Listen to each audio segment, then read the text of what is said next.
ان اللہ عندہ علم الساعہ، اللہ ہی ہے کہ جس کے پاس ہے قیامت کا علم کہ قیامت کب آئے گی۔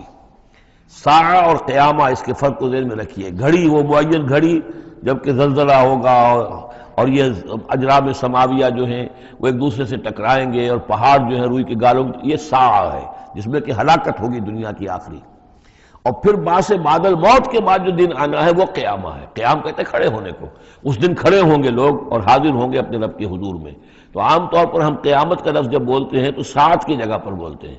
قرآن کی جو پرٹیکولر اپنی ٹرمینالوجی ہے اس میں یہ ساعہ ہے، وہ گھڑی کہ جس میں ہلچل ہوگی اور یہ جو بھی کچھ ہونا ہے جس کا کہ نقشہ کھینچا گیا، القاریہ والقاریہ وما ادراک ما القاریہ، یہ ہے الساعہ۔ لیکن پھر جب بعد الموت کے بعد جب کھڑے ہونا ہے قبروں سے نکل کر اللہ کے حضور میں، تو یہ ہوگا قیامہ، کھڑے ہونے کا دن۔ ان اللہ عندہ علم الساعہ، وہ ساعت کب آئے گی اس کا علم صرف اللہ کے پاس ہے۔